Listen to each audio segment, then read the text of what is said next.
Hi, and welcome to this episode of I've Got This Kid. I'm your host, Cherina Williams, licensed speech and language pathologist, homeschooling mom of two, wife of one, excited podcaster, here another day to be with you good people. And I am always excited and elated to share this space with you guys as we discuss everything speech, language, play, development, homeschooling, and all that other stuff that falls in between. Because why? We're here to learn how to connect with our sugars, grow, learn, and whether that happens directly or indirectly, that's what I'm here to navigate us for. My role to continue to tool you guys up. So let me get this started. Let's really get this party started because we have kicked 2021 off right with some wonderful topics, some fresh new stuff. And if you have not checked out these episodes, January's episodes, I'm telling y'all, I came out reeled up. And so we started talking about brain and gut and the relationship and how it impacts learning and thinking and attention. Then we talked about how to navigate insurance because sometimes that could be a tricky business. And although we don't have all the answers, at least we started kind of thinking about some questions that we need to ask ourselves to get on the right track, right? Functional living. How can I take this stuff and make it applicable? I can talk, y'all. I promise I can talk. And finally, community access. Oh my gosh. It takes a village. It takes a village to be a parent. It takes a village to raise a sugar. It takes a village to understand everything. And even after all of that village, you still walk away just needing what you need. And so I want you guys not only to check these episodes out, continue to spread the word, continue to join the community because there's so much great information out there. And you know me, I may monologue a little bit, but all in all, again, this is to get us really thinking about some stuff and to really focus in on the growing and learning aspect to help us better connect. And so that's why I'm here. That's what we're doing. And we're just going to continue to bring these topics to look at our sugars and the way that we're navigating these systems from a global lens. And I think that's what 2021 is really going to be about, looking at the growing and learning aspects of things. So today,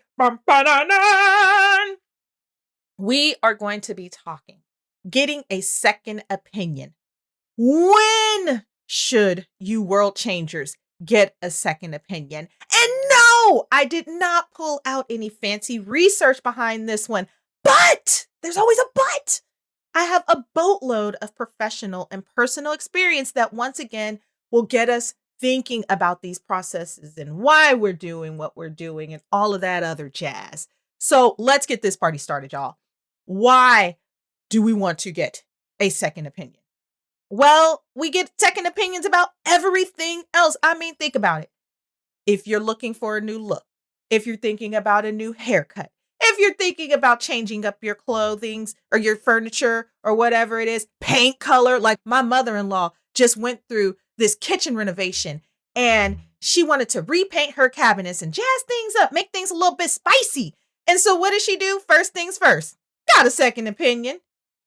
When we think about schools and jobs and all these areas of life, we always get a second opinion, a little bit of a weigh-in. Even if we have an idea, we rely on the people that are closest to us to give us information. Why do we rely on them? Because somewhere in our minds, we know that having another set of eyes will point out things that we don't necessarily always see, provide aspects of things, provide just a different, fresh perspective. That's why we get second opinions. So this is why we should get second opinions when it comes to thinking about, should we be getting a second opinion about our sugars? And I'm going to make this make more sense. The second reason why we get second opinions. We rarely seek out second opinions when it comes to our sugars diagnosis. Or in many cases, lack of getting a diagnosis. But you know me by now, y'all. If you've been listening, you know that if it don't look right, feel right, smell right, we get somebody else to come in, a professional, somebody, and we get ourselves some help. So that's why we really think about getting second opinions when it comes to diagnosis to make sure that everything is kind of lining up the way that we think, or just to get a, hey, I see that too. Finally, We rarely seek a second opinion about services being rendered. Say, for example, sugar already has a diagnosis and services are being rendered. Rarely do we ask ourselves, is this working? Do I understand what's happening? What's my role? And more importantly, should I even have a role? And so we need to be thinking of these processes. And it's so important for us to think on these processes because we're rarely relying on our gut and our intuition when professionals are providing help, or if they're providing an opposing position, or maybe they don't get to the roots of things. This is so important when collaborating with your team. And so these are the reasons that we want to seek a second opinion. I just want us to make sure that we're thinking about what's going on, but also getting like those extra set of ears and eyes to answer those questions or even bring up those questions, right? And so today I'm going to break it down. Boom, 3 different scenarios to help us get along and figure out why getting a second opinion is so important or can be so important. Situation 1, pediatricians. Pediatricians are like some of my favorite people in the world. I think that that would have been like my second career choice, but I like to talk so much. So like the 5-minute, 10-minute visits would have easily turned into like falling behind schedule every day. So that wasn't the path for me. I'm exactly where I'm supposed to be. But wellness visits, right? They should be seen as like this global observation from your pediatrician. In fact, during those visits, not only should it be the pediatrician putting their eyes on your sugar from a global perspective and them asking questions and scaffolding for information, you should have an amazing relationship with them because you want to be able to collaborate with them and talk about stuff that you're seeing. Why? Because you're trusting them with your sugar. And if you have that relationship to where they're just kind of telling you and talking at you, then it's not quite enough to discern or figure out if everything is where it should be and if you understand where things should be. Because I hear so often, I just didn't know because nobody told me. But when you have that relationship, guess what tends to happen? Think about people you have a relationship with. You don't necessarily have to ask them to tell you stuff. It just naturally kind of flows, right? So it's not enough to gauge if your pediatrician is nice or not. I mean, nice is good. Like, thank God if you have a nice pediatrician, like you don't want somebody who is not very nice, kind of cantankerous. You do want them to be nice, but you also want them to be informative. It's so important that they're informative and that they're a fit for you. As a matter of fact, I don't care if they're dry and informative, as long as you guys feel good and comfortable with each other and have that trusting, established relationship. And it does go both ways. Next, do you gel? Do you feel comfortable with them? And I've already kind of like snuck that in there that you guys need to gel. You guys need to be comfortable with each other. You need to be happy with each other.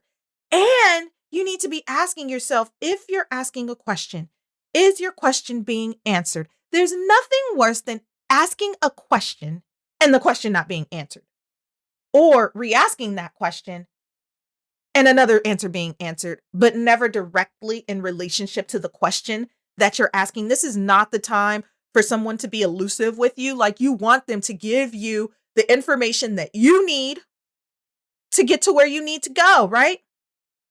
And finally, are they giving you the information that you need to know to help you move your sugar along, or simply telling you what you want to hear? Oh, we do not have time to get told what we want to hear when it comes to our sugar. We have time to hear what's real, to start processing those feelings, to deal with whatever is in front of us, and make sure that we're getting informed in a way so we can push them to progress. And it's so important for us to be able to do that and get that information and give that information. Again, reciprocity. And so it does start with them. But if you're not sharing pertinent information with your pediatrician and being honest with them, then they're not going to always guess or identify. And this is why that rapport is so important. And this is why us being in the know is so important, and being comfortable with these processes and being comfortable with our sugar. And if they're not meeting milestones, or if there's gaps, and if we're seeing those gaps, if they're asking us, being honest and saying, yes, this is happening, What can I do? Because we don't want to waste time, right? On the other hand, if you have a concern and that concern is ignored, that's when it's a good time to seek a second opinion. Bam! I know you were wondering when it was coming. That's when it comes. If you have a concern that's consistently ignored, that's when it's time to seek a second opinion. Situation 2. Teachers, educators, I love them too. They just know everything about everything. Teachers, man, high five to you guys. You guys are some of the most creative people out there. And I want you world changers to be thinking about it like this. Outside of you, teachers and educators are the people who spend the most time with your sugar. I don't care if it's a classroom full of 20. They still, at some point, in most cases, have observed your sugar and know your sugar, and probably in a different light than you know your sugar. Why? Because they're asserting their independence with the educator, so the educator gets to see a different thing from them that you don't necessarily get to see. Think about it. Not only should our educators and do our educators observe academic progress, they should also be looking at the social and emotional. That should be on their radar. And that does not stop at pre-K. I'm going to just put a plug in out there that even high school teachers, high school educators, middle school educators are usually watching. My sister is a high school teacher, and I'm telling y'all, she's watching. She is watching like a hawk, as a matter of fact. You can't get a lot over on that one. So just like pediatricians, you should have an outstanding relationship with your child's educator. Why? Because when teachers are comfortable, they're going to provide you more information about your sugar's progress. Now, if you go in there, world changer, and you know who you are and you know who you aren't, and if you're going in there knowing it all, being snipey, being rude, and not really listening and making it a collaboration, you probably just shut that down. You probably need to get a little bit of humble pie, bring an apple or two, and go and reapproach that situation, and really always think about it from this mindset of wanting to collaborate. And if I hurt anybody's feelings, I'm so sorry. I wasn't trying to hurt anybody's feelings, because I understand, like, this is your sugar. And then if you have this teacher who's saying stuff to you and you don't even know where it's coming from and you don't agree, keep in mind, your sugar sees this educator every day, right? And so they have a relationship established, just like you do. You and that educator may not have a relationship established, but you and your sugar's educator, they do. And so we want things to work in sync and flow in harmony. And this is why I always advocate from a very young age. And you guys have heard me say, please get to know your sugar's educators. Please be in community with your sugar's educators. Not only does it help you and allow you to advocate for them, but when you get some not so good news, nobody wants to have the first conversation be not so good news about your sugar. You should by now know them by name, know who they are, know their office hours, have it written down somewhere. I told y'all I was on February. I was coming out the gates today, y'all. I told y'all. Now, on the other hand, if your sugar's educator is not listening to your concerns, because this happens too. I know, world changers, that there is not just one side of the coin and a one size fits all thing. But if that teacher, that educator is not listening, they're ignoring you or avoiding being collaborative with you, then yes, that can certainly hinder the teamwork aspect. And so I'm going to give you an example for me. Before I was a homeschooler, I would over communicate with my sugar's teachers. I would. They probably got tired of me. I would tell them if drop off, I would shoot an email and be like, hey, drop off was rough this morning, or hey, they had a late night, or I was out of town. So if you see something emotionally or socially that don't look right, feel right, smell right, or they're like yawning all day during your class, it's not you. It might be them. And this is why, because I wanted the educators to know, that we are a team, and it's important for them to know who they're going to face that day, right? Who they're coming in contact with, because Dr. Jekyll and Mr. Hyde will come. Kids have personalities too, right? And so it kept the lines of communication open for us so I could ask tough questions, or they could even feel comfortable enough asking me questions. Because remember, it goes both ways. And I noticed that the more I communicated with them, it wasn't hard for them to tell me like, hey, let's try this, or let's do that, or this is what I'm seeing, or what's going on. Any of that. It could be little stuff, it could be big stuff. But again, my point is keeping the lines of communication open. And I know you're wondering by now, how does this relate to getting a second opinion? Well, if you see your sugar is either falling behind or not progressing or facing social and emotional challenges, or when they get in the car with you,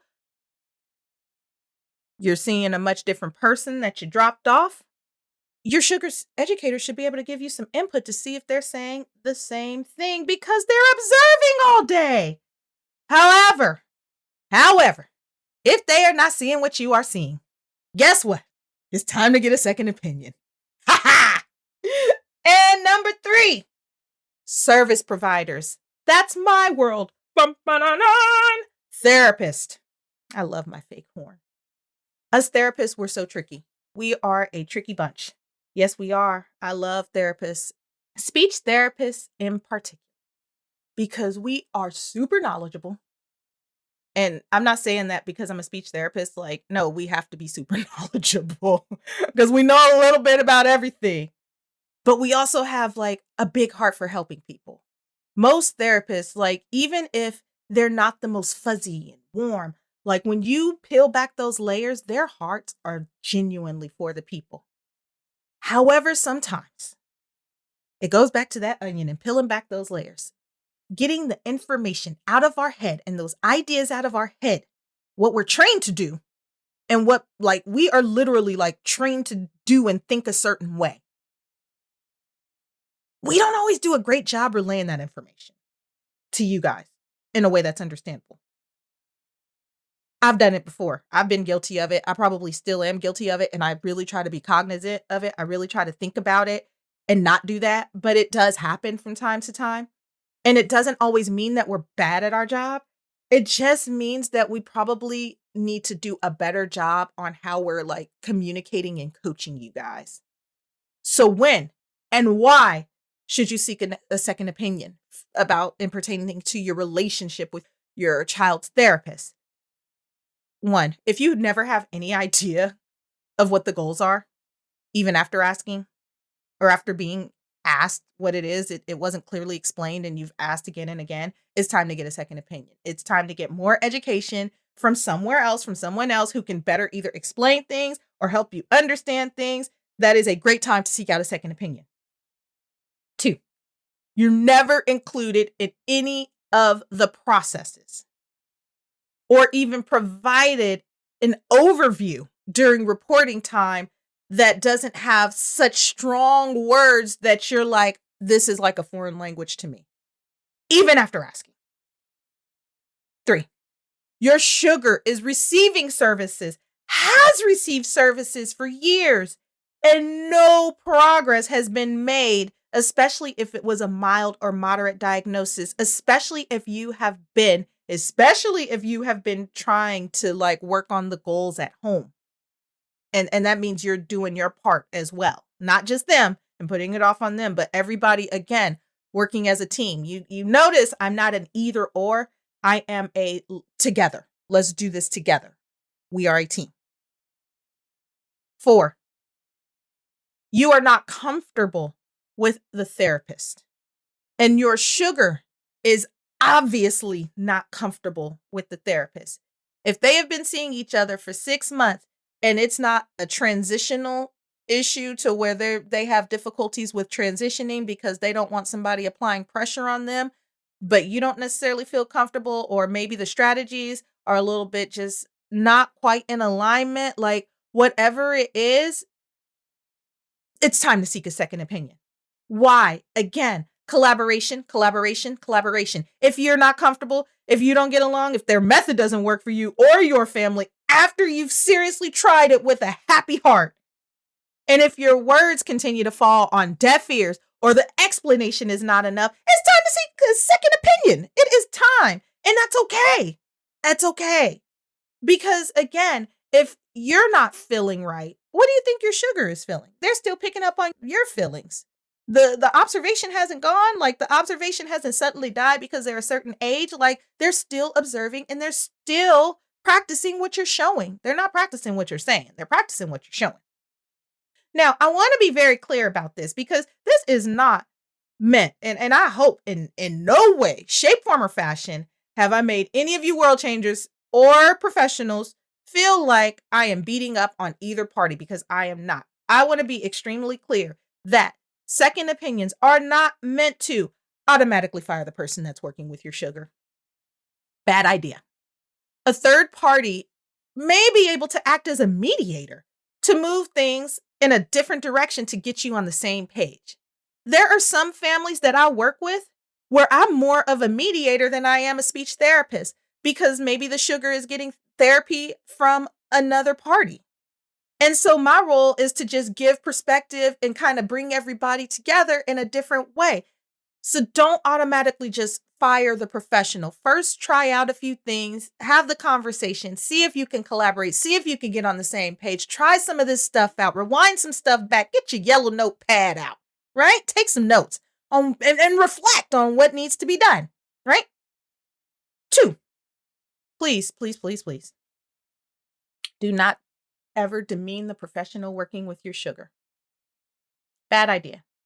We are all about finding right fits, collaborating in order to connect, grow, and learn. I don't want us to get into the habit of demeaning or using foul language to describe. It either works or it doesn't, right? Either the professional gels with you guys or they don't. For example, my little sugar, little sugar, who's bigger than me now. She's not a little sugar anymore. She's legit bigger than me. She started playing violin at 4. And her original teacher is sweet as pie. Oh my gosh, sweet as pie. But they did not get along. Not in that way. They did not get along. And that did not mean that her violin teacher was a horrible person. It didn't mean that she was a bad teacher. She just wasn't a good fit for my daughter. And when we changed things over, we found a better fit. And that teacher is still teaching kids. Guess what? Because she's a good fit for other kids, not for my sugar. And that never gave us, my family, a reason to demean her or to say negative things about her, because we still love her. We just didn't want to work with her in that capacity. But if it wasn't for her, then Mahana probably would have never picked up the violin. So you see what I mean? Like, you don't want to necessarily put that out there and like create negative feelings. Like, identify what's not working and be okay with being willing to move on peacefully and amicably, because that's a huge character lesson to teach to your sugars, that some things just don't work out. 3, second opinions are definitely not meant to find someone to tell you what you want to hear. I'm going to say that again. Second opinions are not meant to find someone to tell you what you want to hear. Sometimes news is what it is. The news is what it is. Bad news is not always fun news to hear. Observations are not always that bright and cheery. But if we're seeking a second opinion and we've sought third opinions, fourth opinions, fifth opinions, sixth opinions, and they've all told us the same thing, then a little bit of personal reflection either may need to take place, or honestly, we might just have to pivot and rethink about how we're doing things, how things are being carried out. And it's not a blame game thing, because honestly, there's good news and bad news. Because even with the news that we don't want to hear, we can figure out what those gaps are, and we can figure out those areas that need to be checked. And then we can take that information and figure out how we can reconnect with our sugar, reconnect with those professionals to push us to progress. Bad news is not a terrible thing. But finding someone who will tell you that what's happening is not real, that's not good news either, because it's not really helping anything. So it's okay, y'all. And, I would honestly recommend listening to, if you haven't already, the episode with Debbie Reber, My Child's Not Broken. And I believe that's episode 32. Or read the blog entitled "The Diagnosis Is Not Your Fault." There's a part 1 and part 2, because I know, world changer, that sometimes hearing what you don't want to hear is just not a fun thing. It's just not fun. And it's not a reflection of you. And it's not a reflection of your sugar. It has nothing to do with you being a great parent. It has nothing to do with that. But it really does have to do with accepting what's in front of you in order to be able to get the right people in your corner to help move things along. I don't know who that was for. That was not in my notes, but that was for someone out there. And you know what? I'm cheerleading for you along the way. And those blogs can be found at iHeartSpeechTherapy.com. So remember, world changer, our goal is to connect, grow, and learn. And remember, right now, this season, we're looking at growing and learning together. Because the more we can connect with our professionals on the team, the more we can learn how to grow and learn how to help let our sugars make progress, right? And for us to make progress too. And that's really what it's all about: making progress, pushing the purpose, understanding our needs, understanding our sugars' needs, understanding how to create a roadmap to get them to that place. Yes, you have needs too along the way. And I want you to be comfortable with acknowledging that, hey, I have needs too. I need to figure out how to deal with this. I need to figure out a map to get me to where I need to go. And I need a map to help me and sugar get us where we need to go as a family. And I need people in my corner who are going to help me there. That's what we're here for, right? So if you have any questions, please don't hesitate to reach out to me at questions@I'veGotThisKid.com. I could also be found on Instagram, Facebook, Twitter, or on my website at iHeartSpeechTherapy.com. The links to my social media pages are in the show notes. As always, I'd love to hear from you guys, and I've been getting more and more messages. Keep sending them in. I love answering your questions. There's no silly question, just an unanswered one. World changers, tune in to next week's episode where we're going to be talking advocacy. Who's going to speak out for me on my behalf, where I will have special guest Kimberly Wright-Grave, principal, awesome woman who's going to share her perspective on what it takes to advocate for your sugar in the district. She has a lot of great information she's going to share with us. I can't wait to have her on the show, y'all. Until the next time, take care.